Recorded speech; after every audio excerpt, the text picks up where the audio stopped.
Ahoj lidi, vítáme vás u nového videa, tady zase u unboxingu. Jsem tady s Pájou. Pájo, dneska je tady nějak víc krabic. Počítala si je? Nepočítala. Upřímně nepočítala. 1, 2, 3, 4, 5, 6, 7, 8. 8 balíčků. 8 balíčků. Je to hodně, já si myslím, že bychom to mohli rozdělit na 2 videa, takže bychom nějaký mohli to jít dát na stranu, viď? Mohli, no. Takže já dám na stranu, ty tady seď. Tyhle ty. Jo, ono mě to takhle vlastně hlídá. A potom třeba ještě, já nevím. Hele, tady, tam budou 4, tady 4. Dobře. Takže půjdeme na to. Máš nůž připravený? Mám. Ty víš, co tam bude? Ty víš o jedné věci, která by tady měla být. O jedné věci vím, ale... Jenom nevím, jestli to bude v těchto krabicích, nebo jestli to bude v těch dalších. Ale... Tak jsem zvědavý. Ale uvidíte fakt zajímavý kousky.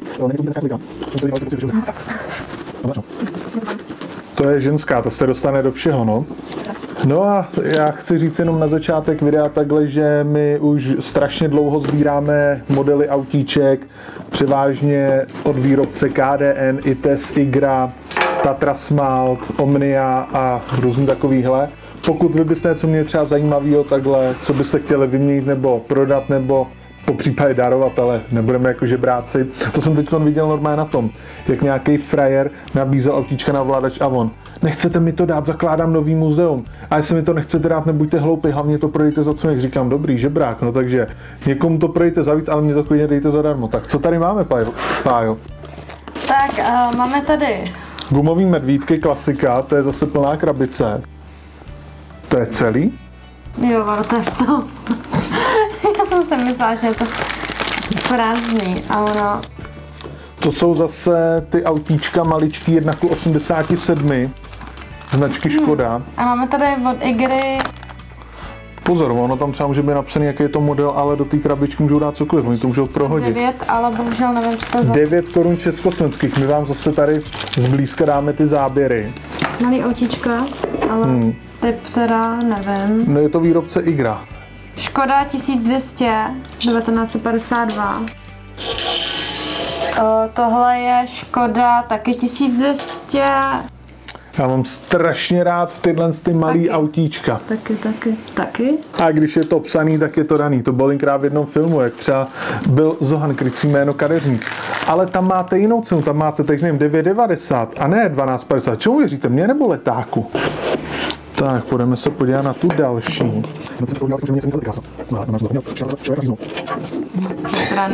Ze strany ještě, takhle. No. Ne, tady se to neřeže. Tam je to, nebo jo? Tady mi to přijde, že to není vyložené na řezání, ale fiknul jsem to. Chápeš to? Tady, to bude vončo. To bude vončo, milá Tomčo. Už to vypadá, že jsme se do toho dostali. Jsou nervy. Vůně domova. To je smrad. Pájo, můžeš to ponačínat. Hlavně opatrně na ty autíčka. Některé ty modely můžou být dost křehký. Jo, to je nějaký plastik. To je ořezávátko? Ořezávátko, no, jsem sehnal takhle. Jo, takže to je takhle model auta. Je to vtipný, no. A ze spoda je prostě ořezávátko. My už nějaký ořezávátka máme, takový ty pěkný na tom stojánku, jestli víš. A to je u všech, jo, takže jsou to ořezávátka. Tyhle dvě tam, ty by neměly být ořezávátka. Tohle není ořezávátko a je to Škoda 110R Coupé. Výrobce nějaký Kin? Nějaký vietnamecký čup? A tohle je... Tohle je Škoda... Porsche Co jsi říkala? Super. Tohle je Škoda 110R? No, teď já jsem říkala 110R jo, dobrý. Coupé. A tohle Porsche Carrera. To už jedno mám, to mám dokonce od toho Pavla. To je takhle otvírací, že to je na více místech. To máš takhle a ještě ty dveře. Víš, takhle nahoru. No, tak já se pustím zatím do otvírání dalšího balíčku. No a jak jsme dali na stranu tam ty krabice, tak to uvidíte video, který by mohlo být, já si myslím, za týden. Teďkon docela jedeme s těma balíčkama, je to takový zajímavý. Já si myslím, že ještě počkej, jak jsme se těšili na ty Škody 110, ne, co to bylo? Škoda 130 LR. Tady je, víš co? Jo. Tak tohle, dámy a pánové, to je totální specialita. To je pecka. My máme Škodovku 1:1 žlutý barvy, já říkám, nedáme ji na růžovo. Napište mi váš názor dolů do komentáře, co byste řekli na to, kdybychom nastříkali Škodovku na růžovo. Tohle to je bomba. Tohle to až uvidíte. To je něco, samozřejmě tuhle tu část, která tam nepatří, ta půjde pryč, ale to originál zabalený od výrobce v krabičce, to je pecka. Samozřejmě tohle to sehnat, to je něco. Dostat se do toho je taky pecka. No a hlavně je to fakt zabalený v původní krabičce, což je úplně... Jaký je tam datum takhle z druhé strany? Nevím, 7 korun to stálo. Tady? 12. měsíc 93. Ne, tady je 7 korun. 7 korun. Normálně Kaden. výrobce Kaden. Tady to můžete vidět. Normálně růžová Škodovka 7 korun československých. To nemá chybu. Jak je to ještě zabalený?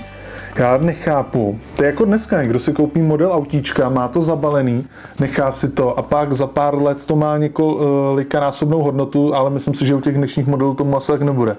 Možná ten Abrex třeba... Si nemyslím. No, možná, ale... A nebo D'Agostini. To se taky povedlo, to taky docela jako letí, no. Jdeme na ten další, ale tohle je top. To růžový je fakt krásný, jako to se mi líbí a... Hlavně, jestli vy něco takhle máte, nevyhazujte od toho ty originální krabice, ani když je tam třeba originál ten celofán, i když ho můžete nahradit. Rozbaluješ ty? Jo, lidi, kteří se v tom vyznají, tak by nebyli rádi, kdyby to měli bez toho. Jo, aha, proto jsi mi to dala. Tak tohle to bude hodně zajímavý. Co to je, tohle? To mi řekni. To bude tady, tudy. Jo, takhle, hele. Ale ten člověk, která to zabalil, jakože... Jo, hele, pohodička. Co pak to tady bude? To budou žeby. Žeby. Počkej, nejsou to ty Škodovky. Jo, to je, hele, tohle, dámy a pánové, vám ukážeme někdy v nějakém videu. Tohle je hlavice, na starý Škodovky se to dávalo, ty závity tam jsou různý, tady koukám, že ten závit je trošku poškozený, což já neřeším. Co hele v tom je, to je nějaký jakoby bílej kaktus nebo taková kytka? Nějaký květ bílej. Nějaký květ. Ty jsi to zlo urvala. Ne, ono to takhle bylo. Sakra. Normálně moje Tatra je zničená. Ale víš proč? Ono to tak bylo, mě to... On tady chybí jeden šroubek, není v tam někde? Ne. To takhle poslal, protože já jsem to rozbalila a kouknu a bylo to na 2 části. Takže lidi, tohle to má být Tatra, ale ten šroubek to bude to nejmenší, to on se nějaký takovýhle sežene. Ale je to škoda. Není tady fakt. Ale takhle to ani není poznat. Ten to teda šikovně ten člověk vyfotil. Důležitý je, nekupujte to třeba vůbec na Aukru, protože tam ty lidi jsou... Některý lidi tam jsou vydři duši, hlavně mají několik fejkových účtů, takže se tam sami přihazují. Důležitý je znát tu správnou hodnotu těch autíček. Takže špatná, no. Špatná. Ale tam se dá šroubek a bude to fungovat. Samozřejmě... Z toho až brečím normálně, mě to teda úplně... Já jsem tak dojatý. Je to úplně jako... Takže my vám příště ukážeme, my máme platíčko, kde máme přes 20 takovýchhle těch hlavic na řadící páku. Jestli to chcete někde koupit, tak napište třeba do Google, na Bazoš nebo na Aukro třeba retro hlavice, anebo hlavice na řadící páku Škoda 120, tam vám to vyběhne. Já si myslím, že tohle je všechno a my se teď vrhneme na ty... A ještě jsme chtěli říct, že kdybyste se chtěli pochlubit nějakou svojí sbírkou, nějakým skvostem, ať to jsou autíčka nebo jakýkoliv jiný starožitný hračky, tak tady je na nás e-mail, můžete nám tam poslat fotky a jestli chcete, napište tam třeba, jestli chcete, aby jsme to ukázali tady ve videu, stačí poslat fotky, my vám to tady zveřejníme, můžeme tam třeba napsat nebo říct spíš, tak Milan by se tady rád pochlubil autíčkama to a to. Jestli samozřejmě nechcete se chlubit, tak nám to tam napište, můžeme se podívat na ty fotky, po případě jsme mohli něco povyměnit. Koukněte, jestli třeba nějaký ty autíčka, co jste doposud viděli na našich videích, máte třeba v jiných odstínech. A já si myslím, že teď bychom se mohli vrhnout na ty další balíky, viď? Určitě. Tak jo, takže za týden se dívejte na další unboxing. Pokud vy jste tady noví, tak přihlašte odběr, klikněte na zvoneček a zase se uvidíme u dalšího videa. Tak čau.